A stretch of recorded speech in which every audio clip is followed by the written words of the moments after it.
दोस्तों, आज की हॉरर स्टोरी सुनाने से पहले मैं आपको एक इंटरेस्टिंग सा स्टैट बताना चाहता हूँ। हमारी कहानियां देखने वाले 80% लोग ऐसे हैं जो हमारी वीडियोस एंजॉय तो करते हैं, लेकिन उन्होंने हमारा चैनल अभी तक सब्सक्राइब नहीं किया है। अगर आप उन 80% लोगों में से हैं, तो बस आपको एक छोटा सा काम करना है। इस वीडियो के नीचे आपको एक सब्सक्राइब बटन दिख रहा होगा, बस उस सब्सक्राइब बटन को दबाना है।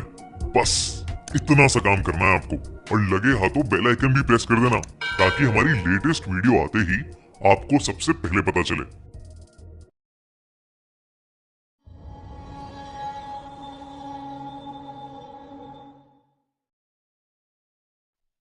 लंबी डहर माइंस।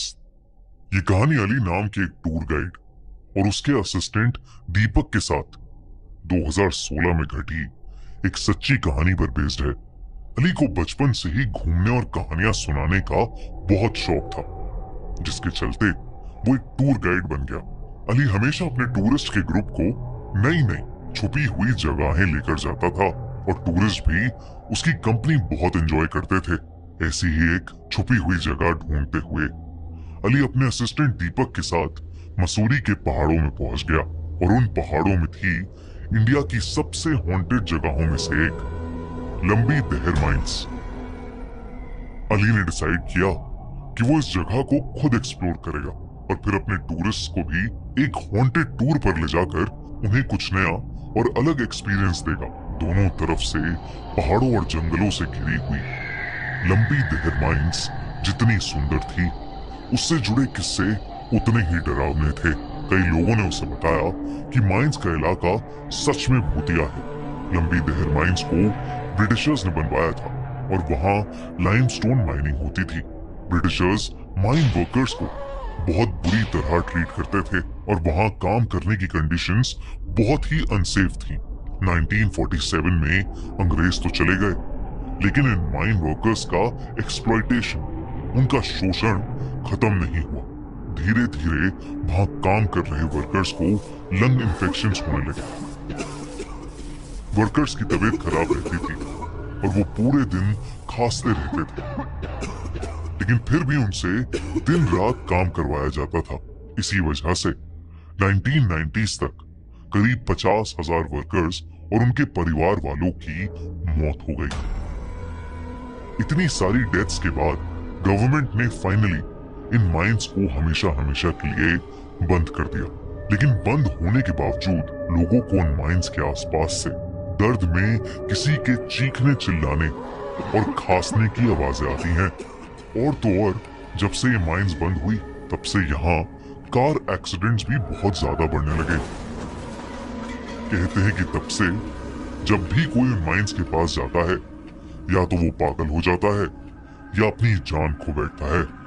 धीरे धीरे लोग मानने लगे कि वहां आज भी 50,000 वर्कर्स की आत्माएं कैद हैं, और तभी से इस जगह को इंडिया की सबसे हॉन्टेड जगहों में से एक माना जाता है। लेकिन अली इन सब बातों में नहीं मानता था। उसे तो बस इस जगह की कहानी में दिलचस्पी थी। उसने सोचा कि ये उसके टूरिस्ट के लिए बिल्कुल ही अलग और नया एक्सपीरियंस होगा। शाम होते ही वो अपने असिस्टेंट दीपक के साथ लंबी डहर माइंस की तरफ निकल गया। अंधेरे के साथ दिन के शोर के बदले रूह चीर देने वाला सन्नाटा चारों ओर फैल गया था। वहां पहुंचकर अली को माइंस की एंट्रेंस नजर आई। वो बस थोड़ा अंदर तक जाकर माइंस को देखना चाहता था। टॉर्च जलाकर वो अंदर चला गया। दीपक भी उसके पीछे पीछे चला गया, लेकिन दीपक को माइंस में घुसते ही ऐसा लगा कि जैसे कोई काली परछाई उसके सामने से गुजरी हो। वो परछाई इतनी तेजी से गुजरी कि उसे समझ ही नहीं आया कि आखिर हुआ क्या। उसने अली को कुछ नहीं बताया, लेकिन उसके बाद से उसके सर में एक अजीब सा भारीपन होने लगा था। अचानक उसका सर दर्द इतना बढ़ गया कि वो वहीं नीचे बैठ गया।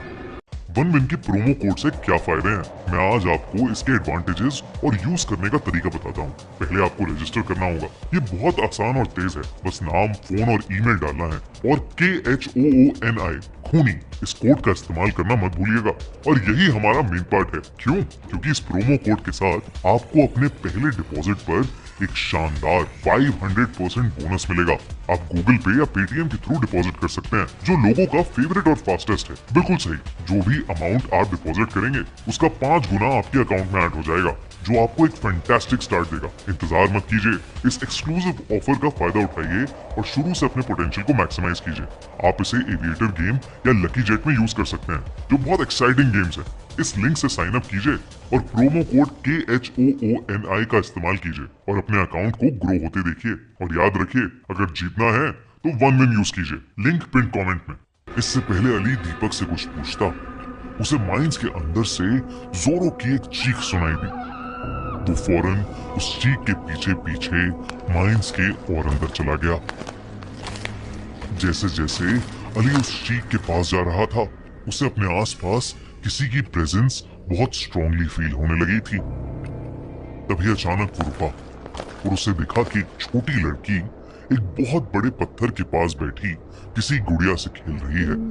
उस पत्थर के पीछे और भी कोई औरत बैठी है, जो कि उस बच्ची के बाल सहला रही है और कुछ गुनगुना रही है। लेकिन जैसे ही अली उसके पास गया तो उस औरत ने गुनगुनाना बंद कर दिया और अपने हाथ पीछे को खींच लिए। जब अली उस पत्थर के सामने पहुंचा तो उसके पैरों तले जमीन खिसक गई, क्योंकि वहां कोई बैठा ही नहीं था। वो बच्ची एकदम से वहां से उठी और चीखती हुई माइन की एक दीवार में जाकर कहीं गायब हो गई। ये वही चीख थी जिसे सुनकर अली वहां तक आया था। एक पल को अली को अपनी आंखों पर यकीन ही नहीं हुआ कि उसने अभी क्या देख लिया था। तभी अली को दिखा कि दीपक रेंगता हुआ उसके पास आ रहा है। दीपक की आंखें बिल्कुल सफेद हो चुकी थीं और वो दर्द में बुरी तरह खास रहा था। ऐसा लग रहा था कि जैसे किसी आत्मा ने दीपक को पोजेस कर लिया हो। अचानक से दीपक पागलों की तरह अपना सर दीवार में मारने लगा और हंसते हुए अली को देखने लगा। अली जो देख रहा था उसे देखकर वो घबरा उठा था।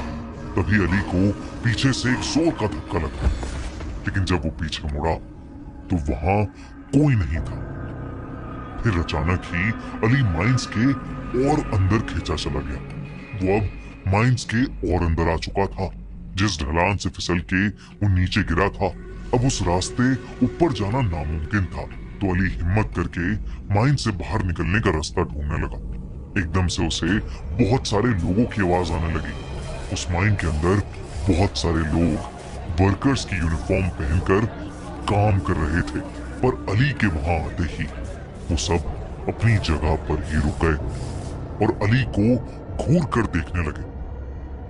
इससे पहले अली कुछ कर पाता, उन सभी माइन वर्कर्स ने एक साथ जोर जोर से दर्द में रोना और खांसना शुरू कर दिया।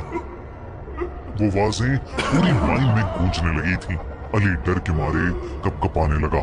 उसे समझ आ गया था कि वो सारी कहानियां सच हैं, जो कहती हैं कि उन माइंस में 50,000 से ज्यादा माइन वर्कर्स की आत्माएं कैद हैं। उसे ये भी समझ आ गया था कि वो सारे वर्कर्स जो उसके सामने थे वो जिंदा नहीं, बल्कि सब के सब मर चुके हैं। उन सभी वर्कर्स की आंखें लाल होने लगी और धीरे धीरे वो वर्कर्स अपना दम तोड़ने लगे। अली बस किसी तरह वहां से निकलना चाहता था, लेकिन वो रास्ता खत्म ही नहीं हो रहा था। धीरे धीरे वो माइन वर्कर्स बढ़ते गए और पूरी माइंस उन लोगों से भर गई। अब वहां अली का भी दम घुटने लगा था। उसे भी खांसी आनी शुरू हो गई थी। देखते ही देखते अली की खांसी और ज्यादा बढ़ गई और उसके मुंह से खून भी आने लगा। माइंस में मौजूद वो सभी वर्कर्स धीरे धीरे अली के करीब आने लगे। अली जोर जोर से मदद की पुकार करता गया। वो अपनी पूरी जान लगाकर सिर्फ चिल्लाता रहा और चिल्लाते चिल्लाते वो बेहोश हो गया। अली की आंख अगले दिन एक हॉस्पिटल में खुली। दीपक उसके पास ही बैठा था। उसने कहा कि उसके सर में अचानक से बहुत तेज दर्द शुरू हो गया था और इसीलिए वो माइन से बाहर निकल गया था। बाहर जाते ही उसका दर्द ठीक हो गया और वो बाहर ही बैठा अली का इंतजार करने लगा। लेकिन जब अली बहुत देर तक वापस नहीं आया तो दीपक 2-3 लोकल्स को लेकर माइंस के अंदर चला गया और उसे माइंस के अंदर एक कोने में अली बेहोश पड़ा मिला। अली ने अपने साथ हुआ पूरा किस्सा जब दीपक को बताया तो दीपक के होश उड़ गए।